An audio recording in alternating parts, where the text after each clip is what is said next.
동물원에 가기, 알랭드 보통. 오늘은 동물원에 가기 책에 대해서 리뷰를 해보려고 합니다. 어떻게 이 책을 접하게 되었고, 그 안에 책 내용에는 어떤 걸 말하고자 하는지, 제가 좋아하는 작가 중 한 분인데요. 이 책을 읽으면서 제가 같이 공유하고 싶은 부분에 대해서 말씀드려 보도록 하겠습니다. 짜란! 동물원에 가기 알랭드 보통. 오늘 책 교환을 하고 왔습니다.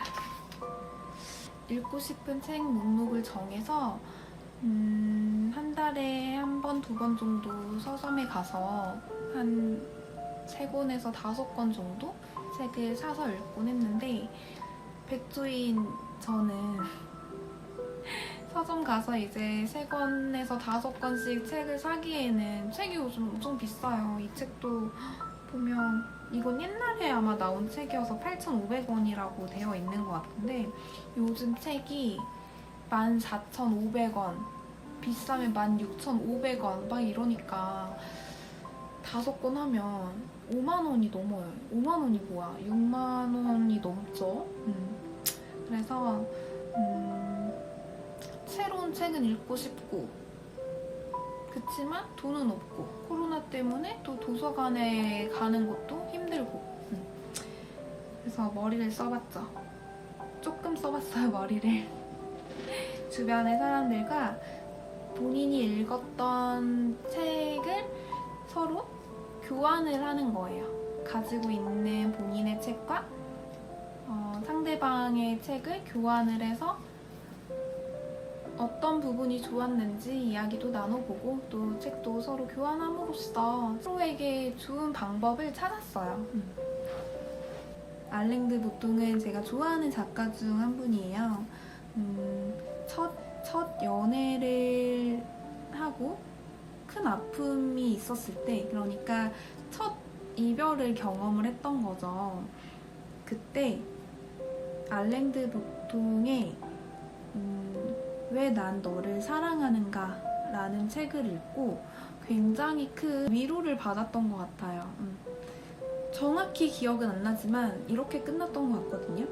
정말 죽도록 사랑했던 한 여자와 헤어지고, 정말 죽을 것 같았지만 또 다른 여자와 새로운 사랑을 시작하는 그 모습을 보고, 나의 지금 그 아픔이 다른 사람을 통해서 잊혀질 수 있겠구나. 그때 굉장히 큰 위로를 받았었습니다. 그래서 알랭드 보통 작가를 좋아해요. 그래서 이분의 책을 많이 읽어보려고 하는데, 동물원에 가기라는 책은 처음 접하는 것 같아요. 알랭드 보통이 썼다는 이유 하나만으로 이 책을 골랐어요. 저는 꼭 사례를 살펴봐요.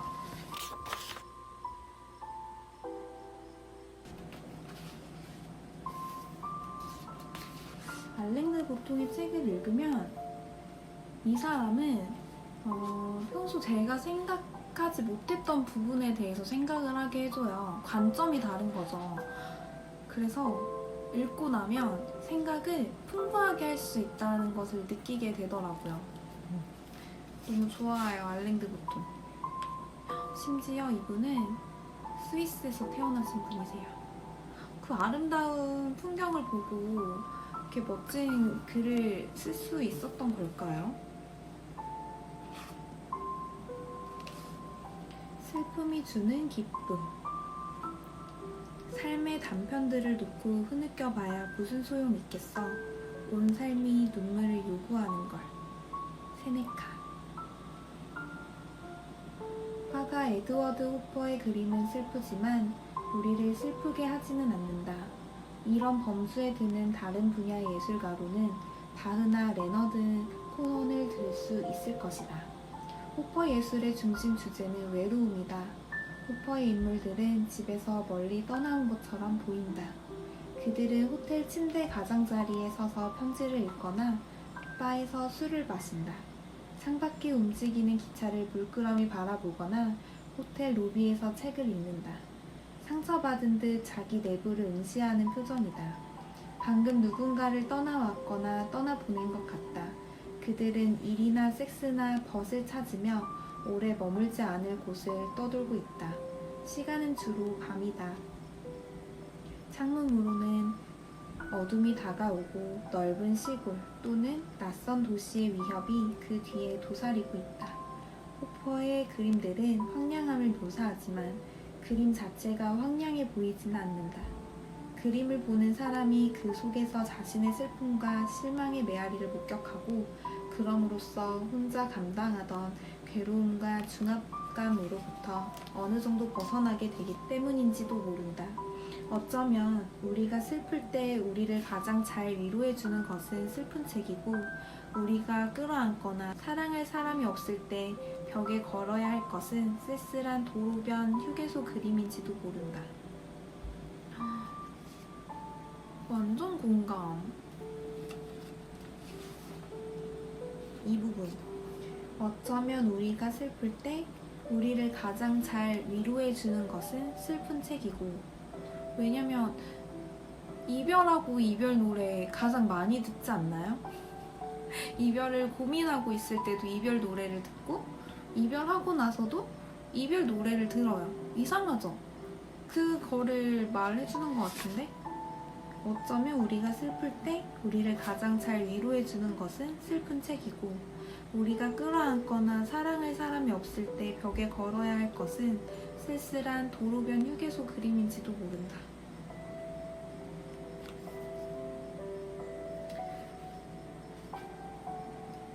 아마 책을 읽어주는 것도 출판사의 허락이 있어야 그 책을 읽을 수 있도록 되어 있거든요. 그렇게 알고 있는데 그래서 제가 이 책을 다 읽어드릴 순 없어요. 그래서 책을 읽다가 좋았던 부분에 대해서 제가 읽어드릴 수 있도록 하겠습니다. 벌써 기뻐요. 책을 읽을 수 있다는 생각에. 책이 두껍지 않아요, 이거는. 굉장히 얇습니다. 금방 읽을 수 있을 것 같아요. 근데 책은 빨리 읽는 것보다는 그 책 안에서 내가 가져갈 수 있는 그 감성이라든지 아니면 큰 울림? 이런 게 있는 책일수록 오래 기억에 남는 것 같아요. 책을 읽으면서 공감 가는 부분이나 오래 기억하고 싶은 부분은 이렇게 필사하는 편인데요. 지금부터 제가 필사하고 싶은 부분을 읽어드리도록 하겠습니다. 진정성 43페이지에 나와 있는 글이고요. 가장 매력을 느끼지 못하는 사람을 가장 자신있게 유혹할 수 있다는 것은 사랑의 아이러니 가운데 하나다. 상대를 향한 강렬한 욕망은 유혹의 필수적인 무관심에 방해가 된다. 또 상대에게 느끼는 매력은 나 자신에 대한 열등감을 동반하기 마련이니 이는 사랑하는 사람의 완벽함에 자기 자신을 견주어 보기 때문이다. 일과 행복 71페이지. 우리는 또 어떤 일을 선택하느냐로 우리가 어떤 사람인지 규정받는다는 점에서도 독특하다. 그래서 우리가 처음 알게 된 사람에게 묻는 핵심적인 질문은 어디 출신이냐, 부모가 누구냐가 아니라 하는 일이 무엇냐다.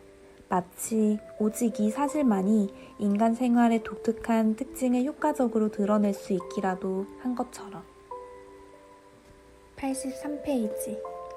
이제 휴가를 마무리할 시간이 다가오면 일이 행복을 가져다 줄 것이라는 기대를 하지 않는 쪽이 이를 견디는 데 도움이 된다는 사실을 기억해 두는 것이 좋겠다.